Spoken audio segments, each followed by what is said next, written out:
भारत माता की। भारत माता की। शक्ति स्वरूपा जीण माता जी,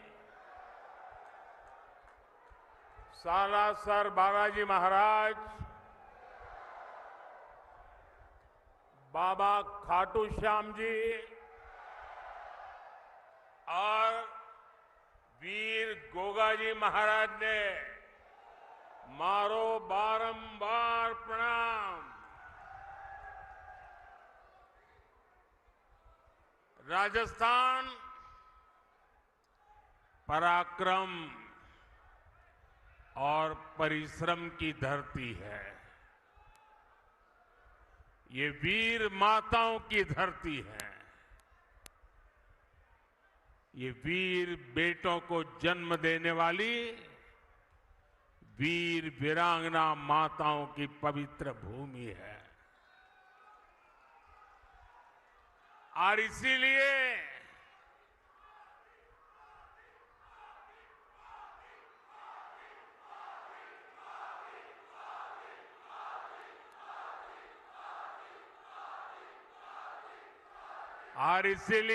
राजस्थान जो ठान लेता है वो पत्थर की लकीर बन जाता है।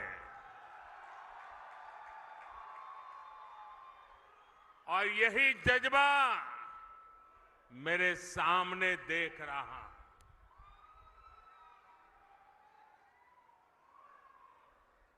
गर्मी और धूप ने भी हिम्मत की परीक्षा लेना शुरू कर दिया है। लेकिन आज देखिए, परमात्मा की कृपा, मौसम जरा ठीक लग रहा है।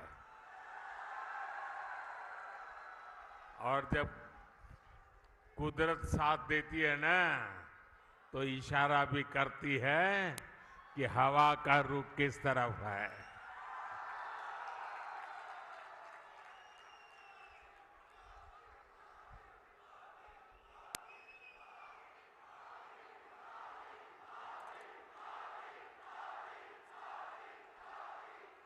साथियों, राजस्थान का किसान, मेरे राजस्थान का नौजवान और आप सब माताएं बहनें इतनी बड़ी संख्या में दूर दूर से हमें अपना आशीर्वाद देने आए हैं। और पूरा राजस्थान कह रहा है, फिर एक बार, फिर एक बार, फिर एक बार। और आज चूरू ने ये बता दिया है कि 4 जून, 4 जून, 4 जून। और जब मैं चूरू आया हूं तो दिल्ली से नरेंद्र देवेंद्र के लिए आशीर्वाद मांगने आया है। और जब नरेंद्र देवेंद्र के लिए आशीर्वाद मांगता है तो आप लोग छप्पर फाड़ करके दे देते हैं।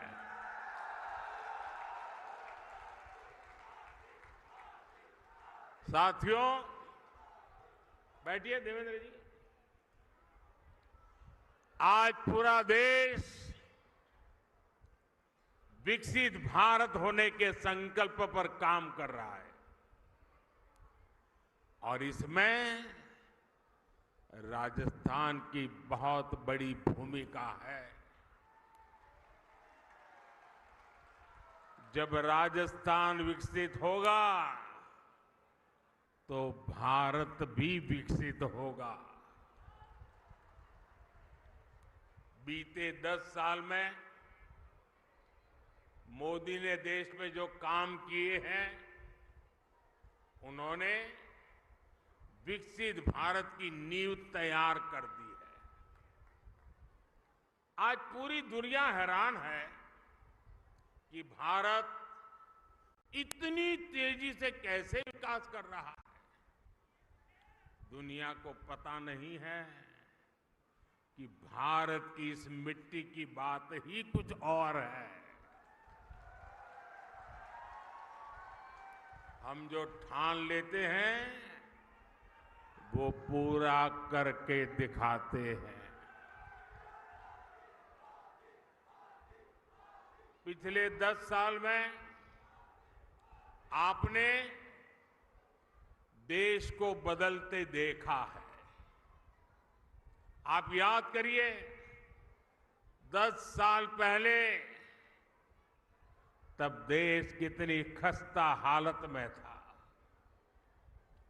कांग्रेस के बड़े बड़े घोटालों और लूट के कारण अर्थव्यवस्था चरमरा गई थी। दुनिया में भारत की साख गिरती जा रही थी। आजादी के इतने दशक बाद भी देश के लोग जीवन की छोटी छोटी जरूरतों के लिए जूझ रहे थे।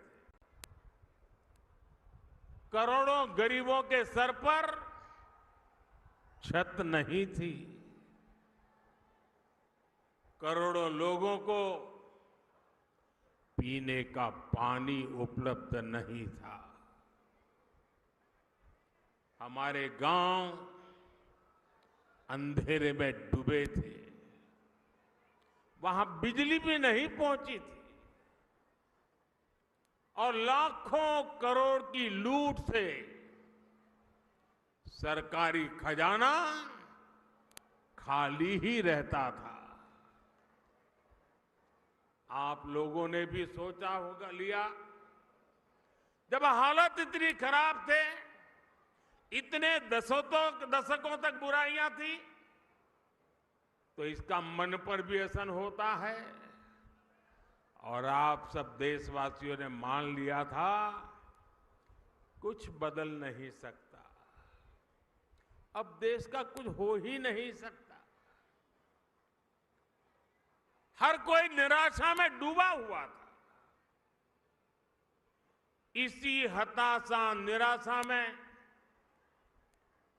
2014 में आपने गरीब के इस बेटे को अपनी सेवा का मौका दिया।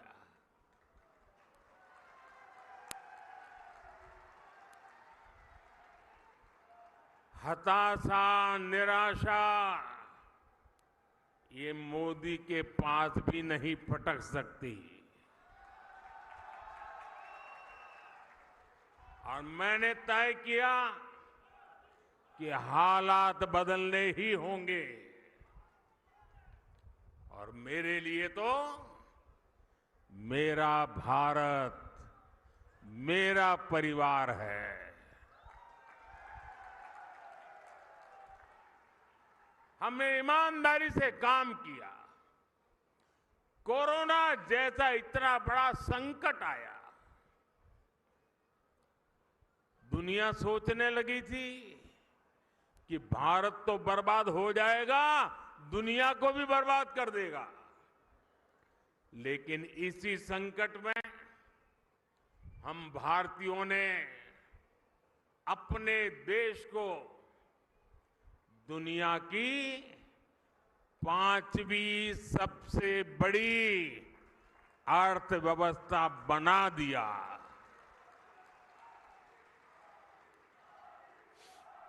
हम भी कह सकते थे भाई क्या करूं, पूरी दुनिया में आपदा आई है, हमारे यहां भी आपदा आई है, मैं क्या करूं।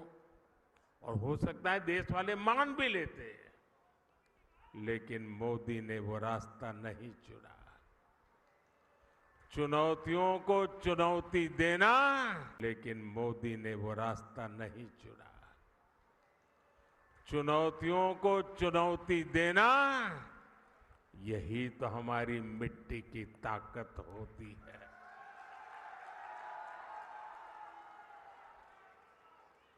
और हमारे राजस्थान में तो कहते हैं अपनी करनी पार उतरनी।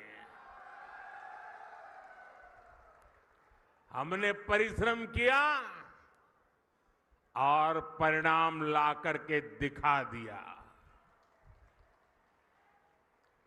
10 वर्षों में हमने करोड़ों गरीबों को प्रधानमंत्री आवास योजना के तहत पक्के आवास दिए, पक्के घर दिए।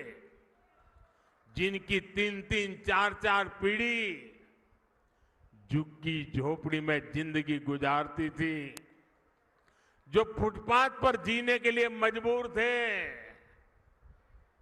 ऐसे करोड़ों लोगों को पक्के घर दिए।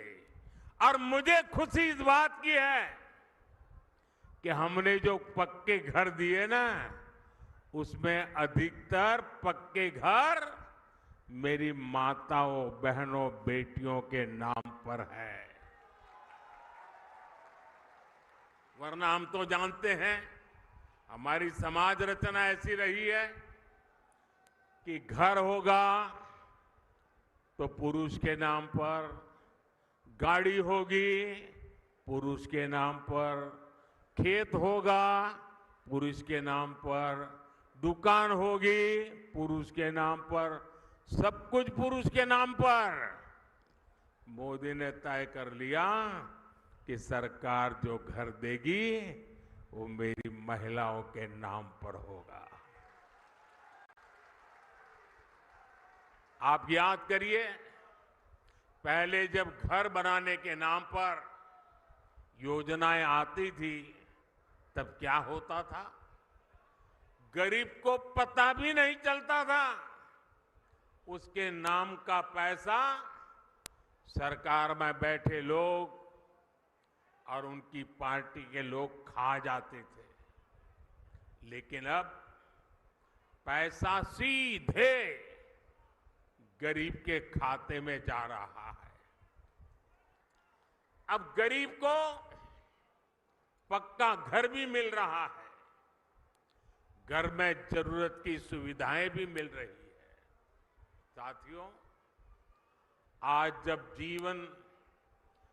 जब हम जल जीवन मिशन योजना लेकर घर घर में पानी का कनेक्शन भी देने का लगातार प्रयास कर रहे हैं। राजस्थान में करीब 50 लाख घरों में पीने का पानी पहुंचाने का कनेक्शन दिया जा चुका है।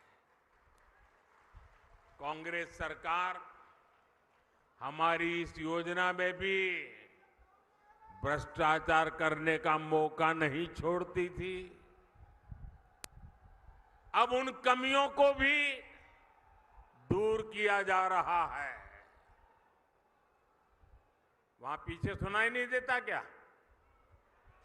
सुनाई दे रहा है? अच्छा, ये तो आपका उत्साह है इसलिए।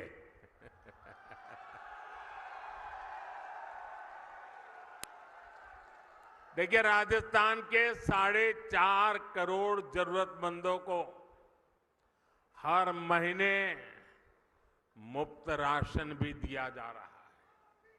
यानी जीवन के हर पड़ाव पर भाजपा सरकार गरीब के साथ खड़ी है। जो काम इतने दशक में नहीं हुए, वो हमने 10 साल में करके दिखाए। और इसलिए मैं कहता हूं, जब नीयत सही तो नतीजे सही। और साथियों, 10 साल में जो हुआ, लोग तो कहते हैं बहुत कुछ हुआ, पहले की सरकारों की तुलना में बहुत कुछ हुआ। आप भी कहते हैं अरे मोदी जी तो रात दिन दौड़ते हैं, काम करते ही रहते हैं, सोते हैं कि नहीं सोते हैं, आप लोग बताते हैं, मुझे पता है। लेकिन काम कितना भी क्यों न हुआ हो, औरों की तुलना में अनेक गुना हुआ हो, लेकिन मोदी के मन की बात में आज चुरू में बता देता हूं। बता दूं? बता दूं? देखिए, जो अब तक हुआ है ना, वो तो ट्रेलर है, ट्रेलर।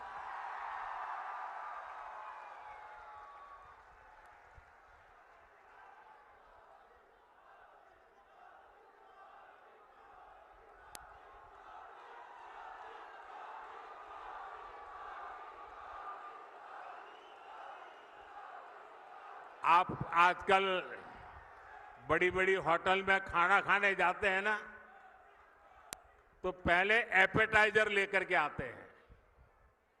थोड़ी थोड़ी 2, 3, 4 जरा बड़ी चटाकेदार चीजें परोसते हैं। तो कभी लगता है यार इतना आ गया, पेट तो भर गया, आप खाना क्या खाएंगे। ये जो मोदी ने किया है ना, वो तो एपेटाइजर है, एपेटाइजर।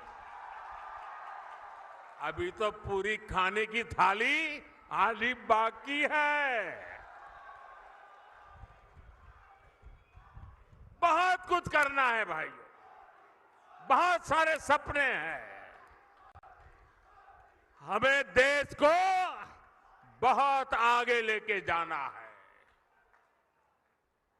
साथियों, आज देश में मोदी की गारंटी की चर्चा हो रही है। मोदी की गारंटी कैसे पूरी होती है और कितनी रफ्तार से पूरी होती है, राजस्थान उसका बहुत बड़ा उदाहरण है। मैंने मेरी माताओं बहनों को गारंटी दी थी कि गरीबों का उज्ज्वला सिलेंडर सस्ता किया जाएगा। ये गारंटी पूरी हो गई है।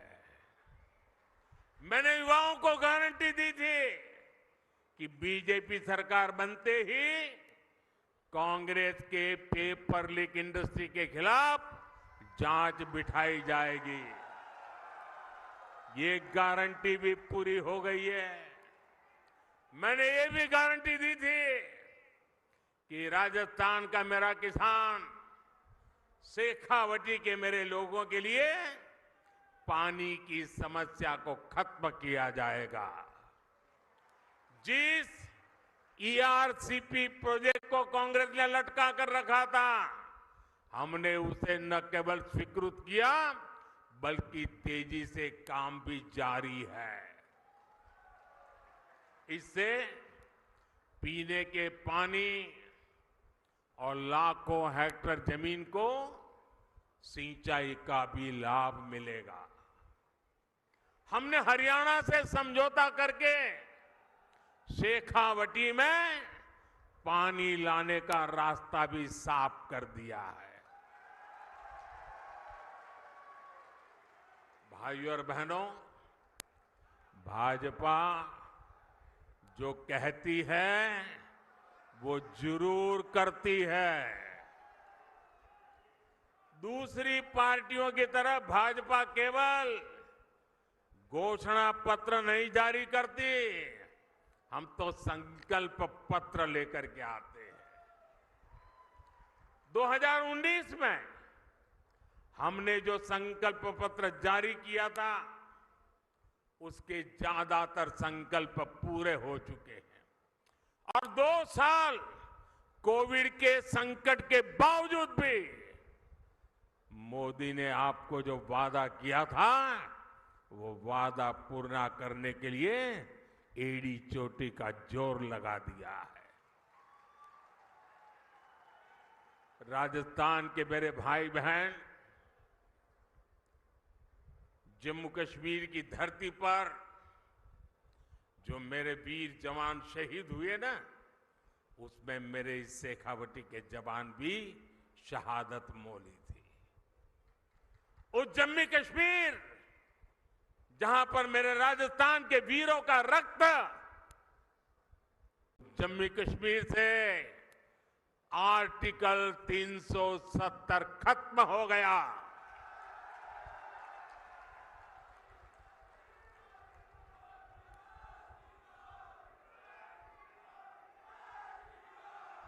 तीन तलाक पर कानून हमारी मुस्लिम बहनों की मदद कर रहा है। और मेरी मुसलमान माताएं बहनें समझे, ये तीन तलाक आपके जीवन पर तो खतरा था ही था। मेरी मुस्लिम बेटियों के सर पे तलवार लटकती रहती थी।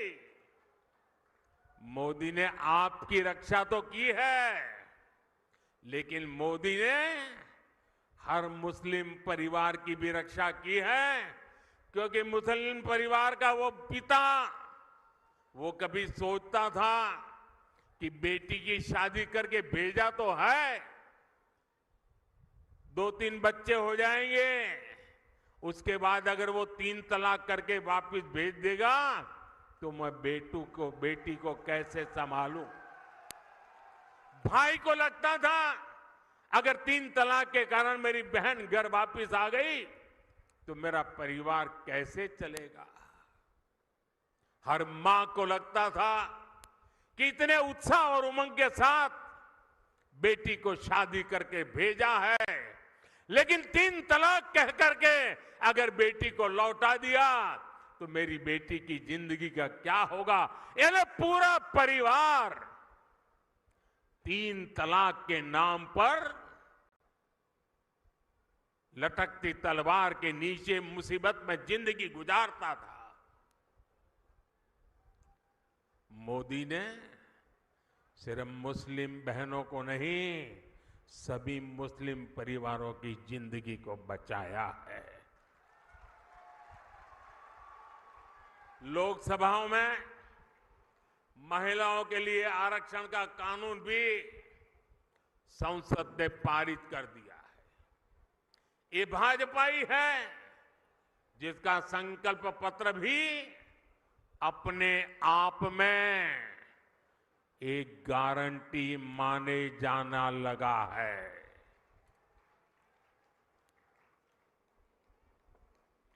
साथियों, आज जब मैं चुरू आया हूं तो कुछ पुरानी यादें भी ताजा हो रही है।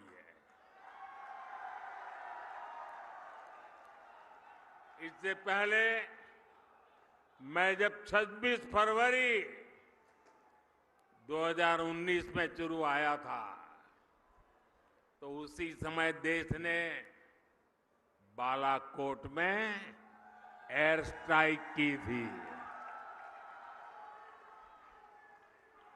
हमने आतंकियों को सबक सिखाया था और तब मैंने जो शब्द कहे थे, चूरू की धरती पर जिन शब्दों को मैंने दोहराया था, मैं आज फिर एक बार इस वीरों की धरती पर आया हूं तो मेरे उन भावों को दोहराता हूं। तब मैंने कहा था, यही चूरू में कहा था, सौगंध मुझे इस मिट्टी की, सौगंध मुझे इस मिट्टी की, मैं देश नहीं मिटने दूंगा, मैं देश नहीं रुकने दूंगा, मैं देश नहीं झुकने दूंगा। मेरा वचन है भारत मां को, तेरा शीश नहीं झुकने दूंगा।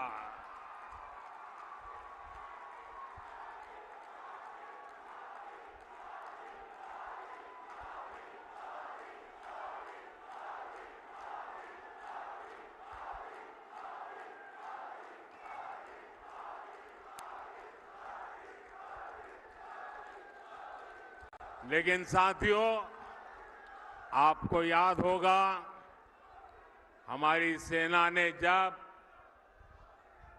सर्जिकल स्ट्राइक और एयर स्ट्राइक की, तब कांग्रेस और उसके साथी क्या भाषा बोल रहे थे। इसी गठबंधन गठबंधन के लोग हमारी सेना से शौर्य के सबूत मांग रहे थे। भाइयों और बहनों, सेनाओं का अपमान, देश का विभाजन, ये कांग्रेस पार्टी की पहचान है। जब तक इंडी अलायंस के लोग सत्ता में रहे, इन्होंने हमारे जवानों के हाथ बांध कर रखे। दुश्मन हमला करके चला जाता था, ये जवानों को जवाब देने की इजाजत नहीं देते थे।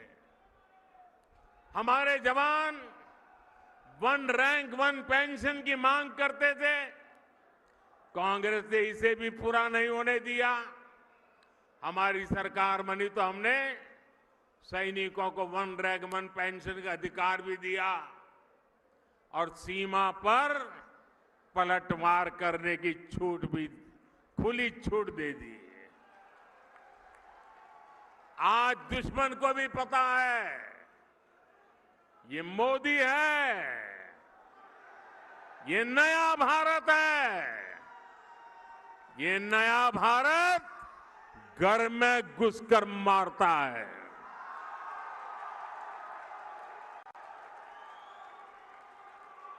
साथियों,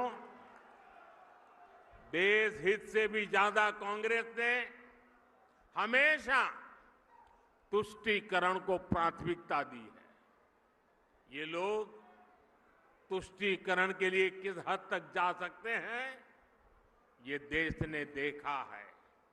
ये वो लोग हैं जिन्होंने कोर्ट में जाकर कहा था कि प्रभु श्री राम तो काल्पनिक है। अभी कुछ महीने पहले ही अयोध्या में भव्य राम मंदिर का सपना पूरा हुआ।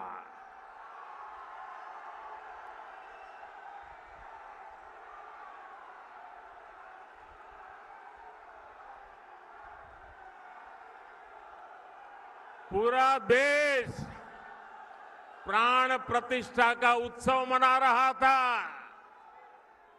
लेकिन कांग्रेस पार्टी खुलेआम हमारी आस्था का अपमान कर रही थी। साथियों, देश ने कांग्रेस के पापों की हमेशा कीमत चुकाई है। और अभी तो एक मुझे पत्रकार बता रहे थे कि कांग्रेस पार्टी ने एक एडवाइजरी निकाली है और एडवाइजरी भी इतनी डरे डरे निकाली है। उन्होंने कांग्रेस की सभी इकाइयों को कहा है कि अयोध्या राम मंदिर की चर्चा अगर निकल पड़े तो मुंह पे ताला लगा देना, कुछ बोलना ही मत। उनको लगने लगा है कि अगर राम का नाम लिया तो पता नहीं कब राम राम हो जाए। ये हाल हो गया उनका, एडवाइजरी निकालनी पड़ रही है।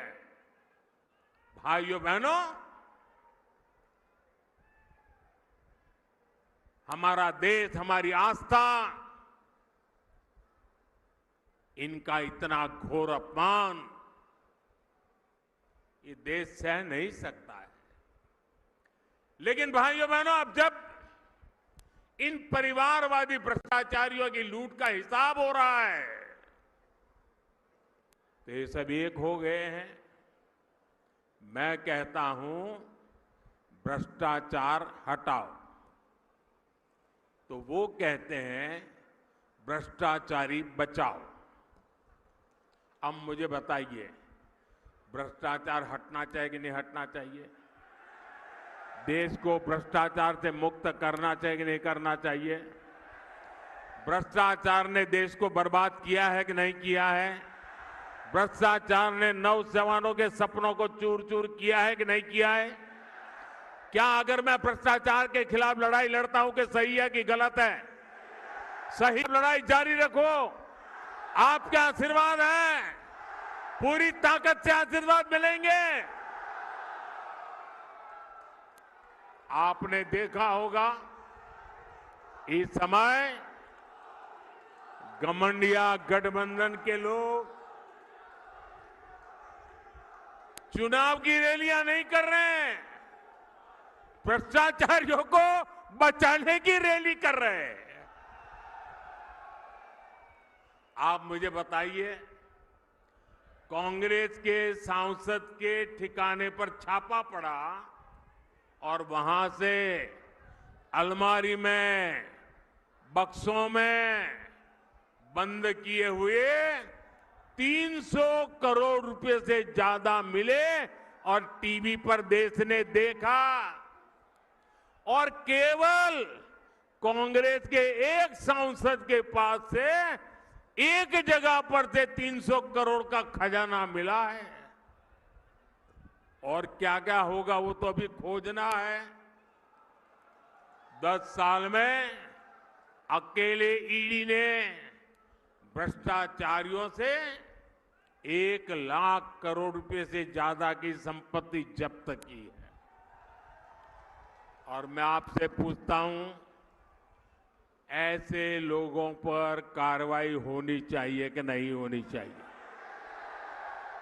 ऐसे लोगों ने जिंदगी जेल में बितानी चाहिए कि नहीं बितानी चाहिए? मैं इन भ्रष्टाचारी परिवारवादियों से कहना चाहता हूं, कितने भी झूठ फैला लो, ये मोदी डरने वाला नहीं है। साथियों, कांग्रेस और इंडी गठबंधन का सिर्फ अपना हित, यही उनका कार्यक्रम है। इन्हें गरीब, दलित, शोषित, वंचित के कल्याण से, उनके सम्मान से कोई मतलब नहीं है। ये वही लोग हैं जिन्होंने कभी बाबा साहब आम्बेडकर का सम्मान नहीं किया। इसी कांग्रेस ने बाबा साहब को दशकों तक भारत रत्न नहीं मिलने दिया। इन लोगों ने देश में आपातकाल लगाया, संविधान को बंधक बनाया। इस इंडियन अलायंस के लोगों ने कभी पिछड़ा वर्ग आयोग को संवैधानिक दर्जा नहीं दिया। दशकों पुरानी ये मांग मोदी ने पूरी की। भाजपा ने देश को दलित राष्ट्रपति दिए, देश की पहली आदिवासी महिला राष्ट्रपति दी। लेकिन इन्हें चुनाव हरवाने के लिए इंडी गठबंधन वालों ने पूरी ताकत लगा दी। अब 19 अप्रैल को शोषितों, वंचितों के ऐसे विरोधियों के साथ क्या करना है आपको पता है ना? 19 अप्रैल को क्या करना है पता है ना? पता है ना? अपने यहां राजस्थान में कहते हैं, अक्लमंद ने इशारों ही गणो। साथियों, चूरू में भाई देवेंद्र झांझड़िया जी, झुंझुनू में शुभकरण चौधरी जी, सीकर में स्वामी सुवेदानंद सरस्वती जी, मैं आज आपके पास उन सब के लिए आशीर्वाद मांगने आया हूं।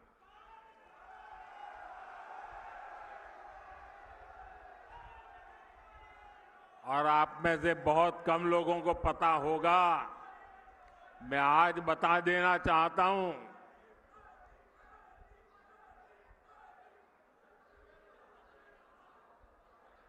चूरू में जो उम्मीदवार है देवेंद्र और दिल्ली में है नरेंद्र।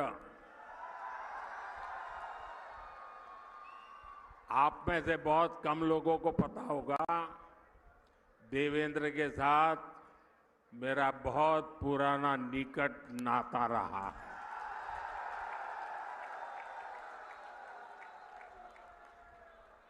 और जब मैं देवेंद्र को पहली बार मिला, जब मैंने उसकी मां की बातें सुनी, मेरे मन को छू गया कि मेरे देश की आन बान के शान के लिए शेखावटी की गरीब मां, अनपढ़ मां, अपना बेटा जिसका शरीर मुसीबतों से गुजारा करने वाला शरीर है, लेकिन उसको भी दुनिया में देश का नाम रोशन करने के लिए मां प्रेरित करती है।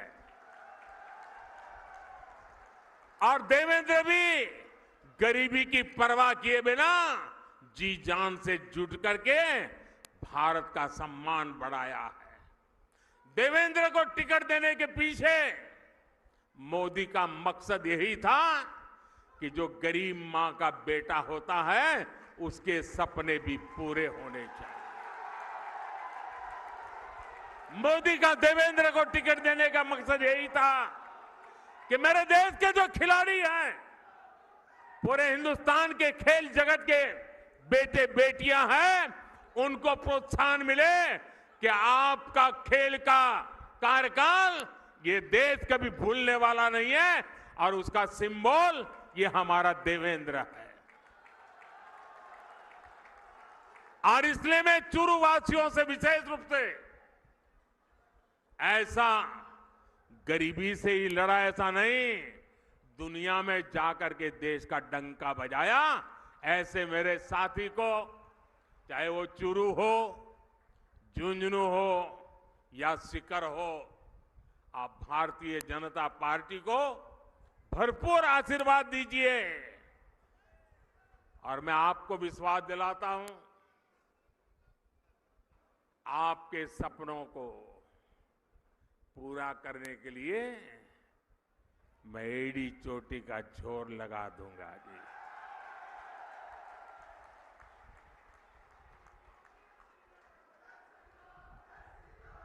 गर्मी कितनी क्यों न हो, मतदान पूरा होगा कि गर्मी के कारण मतदान कम होगा, ऐसा नहीं होगा ना।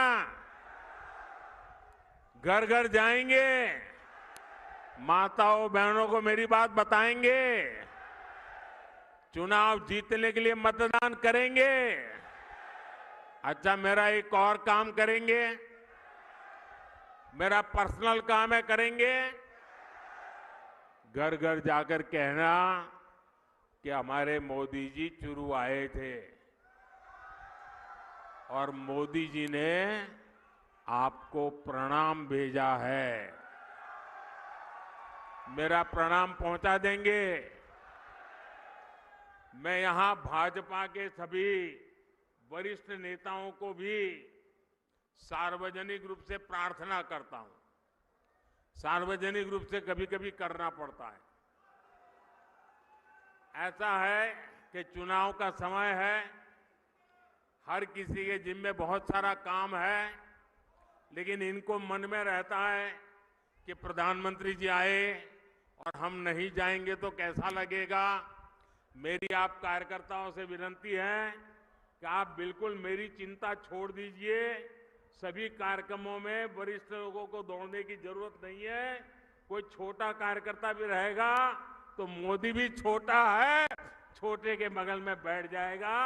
आप कृपा करके सभी कार्यक्रमों के लिए मत दौड़िए। मेरे साथ बोलिए, भारत माता की, भारत माता की, भारत माता की।